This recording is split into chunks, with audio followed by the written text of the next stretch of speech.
questions into this lens. Look into that lens? Yeah, when you talk.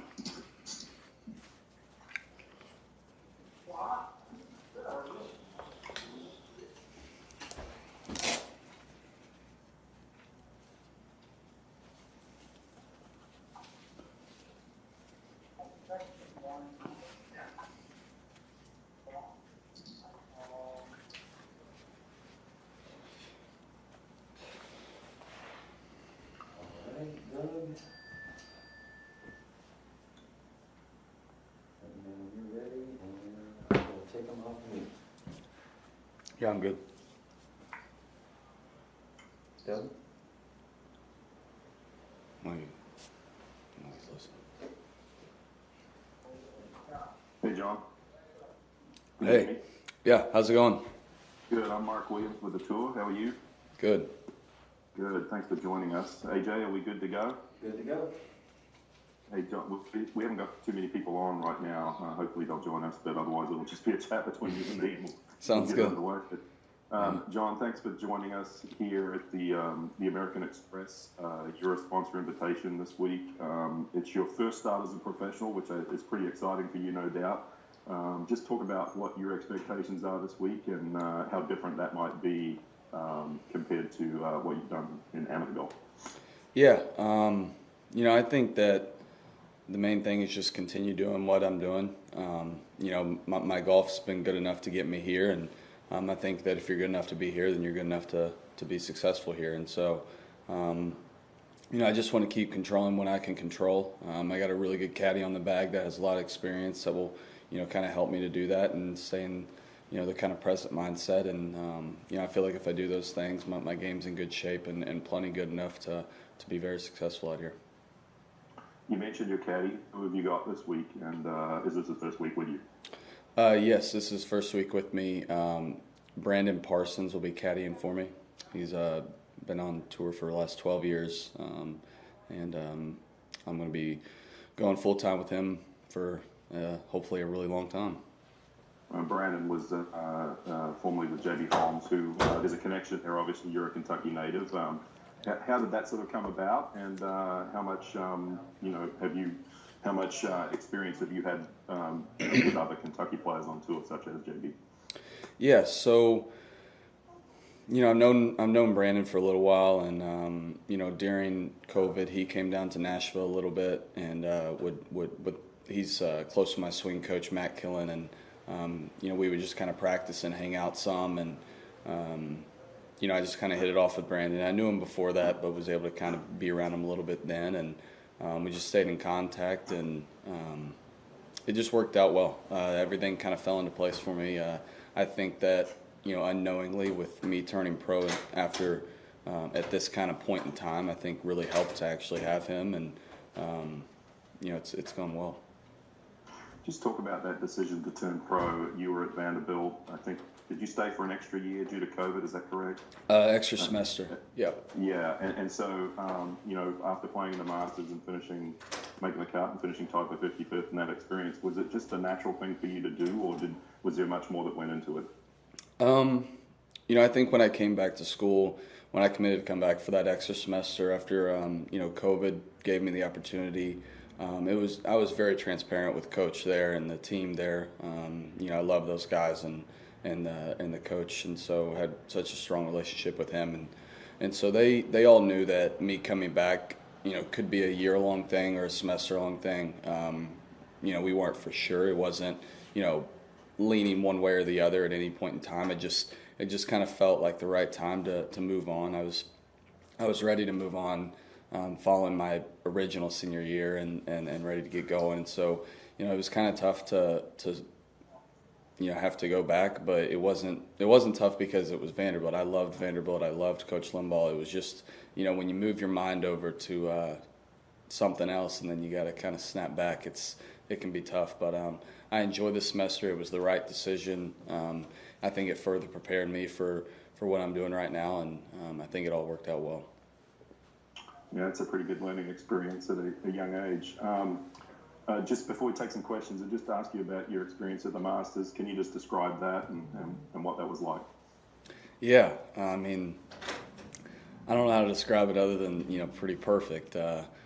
It's Augusta is the best place in the world. I know it's kind of different not having fans. I would have loved to have the fans there and get the full experience, but it was great. I felt like I played well for part of the tournament, and it was kind of part of the learning experience for me. Was I did some things on the weekend that you can't do in major championships, and certainly not on the weekend at major championships. And so, it was a good learning experience. I loved every second of it.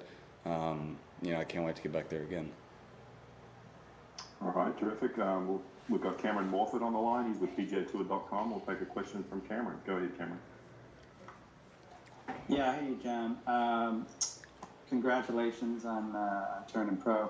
Wondering about the road ahead for you and sort of what it looks like, how many sponsors exemptions you have sort of going forward, or whether it's just sort of taking it day by day. And also, does it give you some hope that other guys have succeeded going this route before you?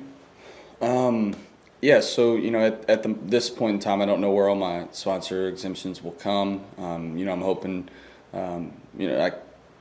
somewhat expecting, but hoping to get the maximum of 7 throughout the year, and maybe throw in some top 10s here and there and get some more. I'm not sure where they're going to come quite yet. Just kind of, like you said, taking it day by day. I know in the near future I might have a few opportunities and hopefully can take advantage of those. But at this point in time, I don't have any confirmation on anything, well down the road. So second part of your question, I think, seeing some young guys out here play well, and some, a lot of them being guys that I played a lot of golf with, been around a lot.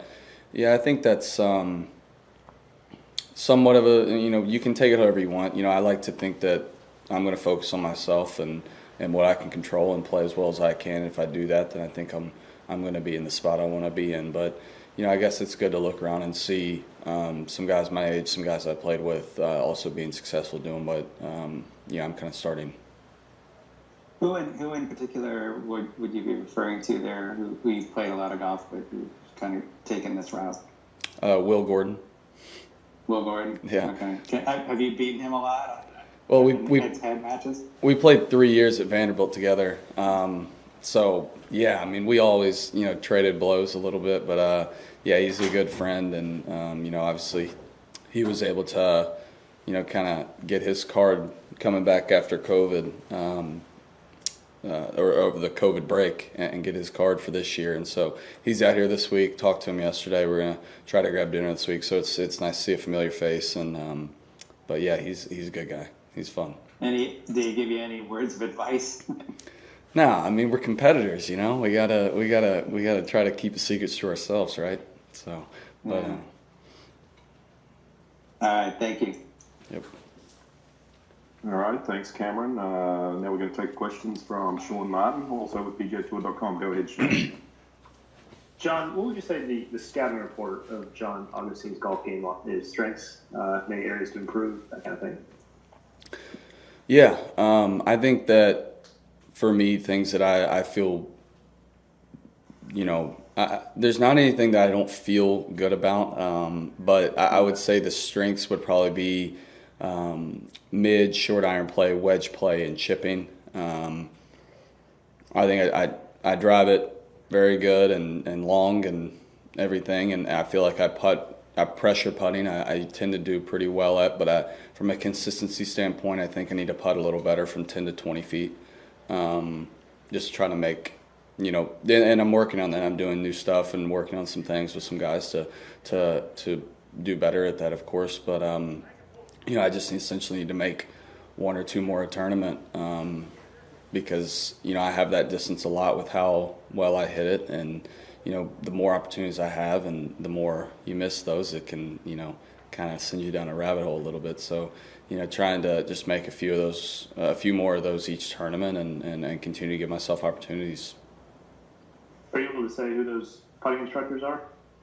Yeah, I'm just still working with Matt Killen, and he's my everything coach. And Hunter Stewart, who went to Vanderbilt and is doing kind of a statistical guideline on the PGA Tour, working with some guys. I've started working with him. He's out here this week, and just kind of hearing his side and Matt's side. They both kind of work together, and then of course my caddy is also well versed in a lot of things. And so the people around me I trust. I'm still working with kind of the same people, and also trying to take what they say and make it my own. And so, I don't want to putt or do or practice or play like anybody else. I got to take what I think is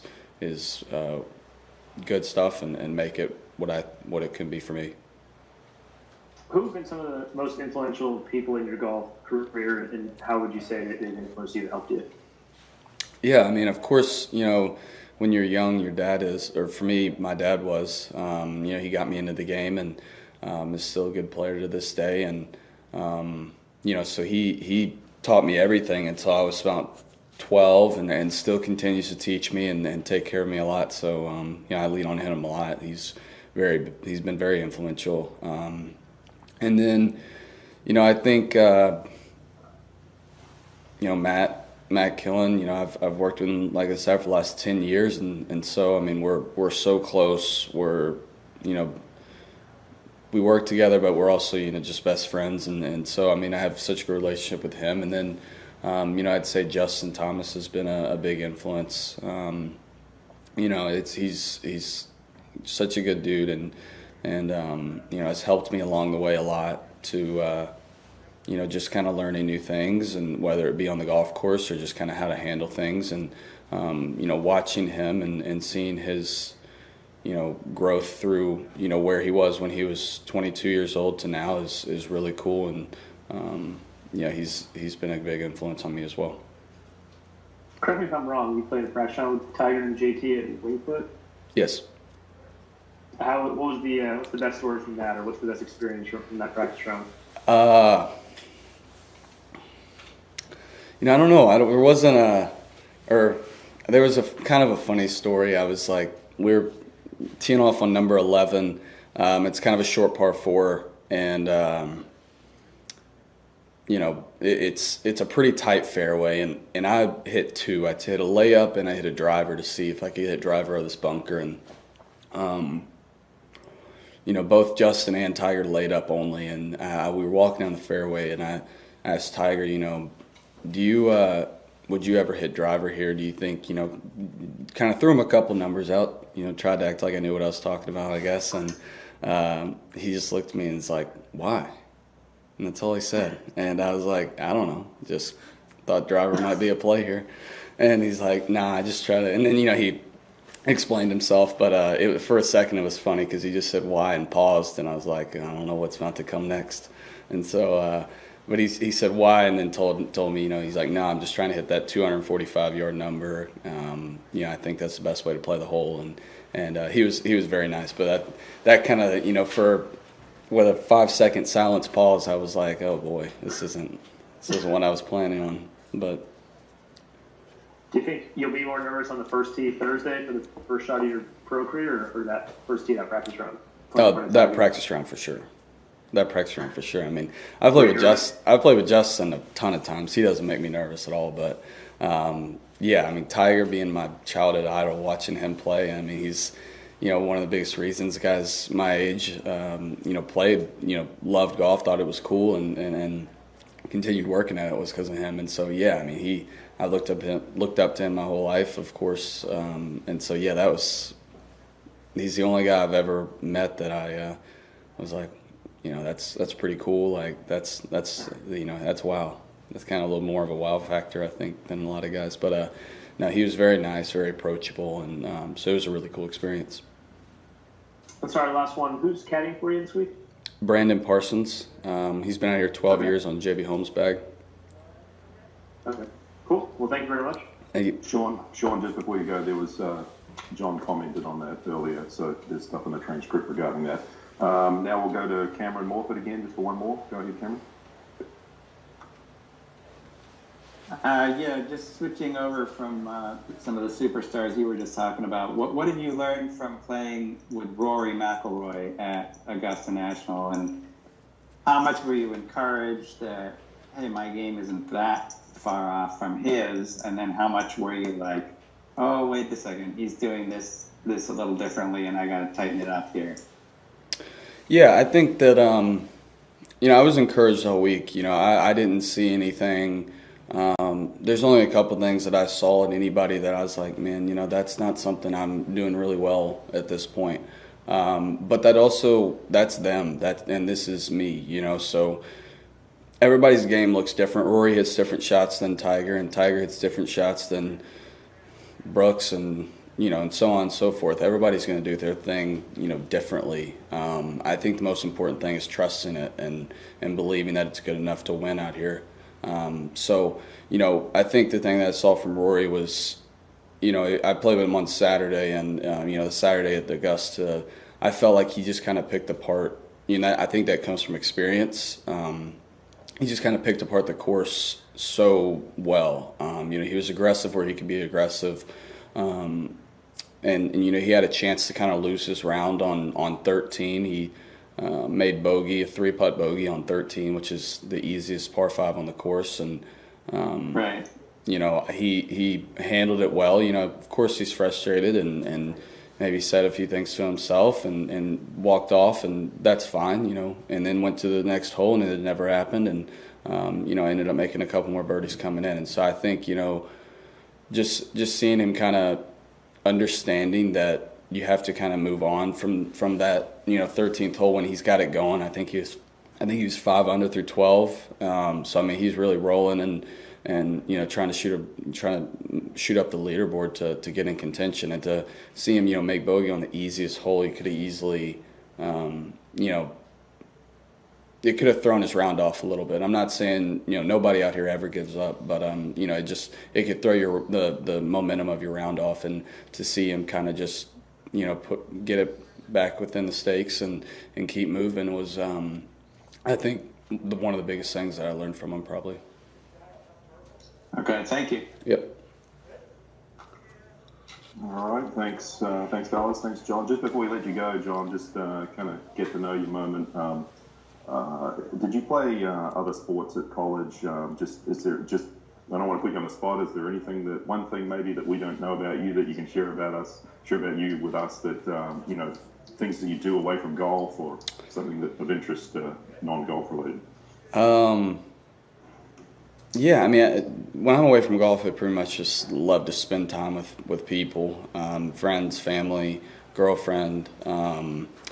I love sports, all sports. I can watch sports all day. It doesn't matter. So I would just say, there's not any like hidden talent I have or anything like that. But I love watching sports, and just when I'm not playing golf, I certainly like to take it easy, not do too much.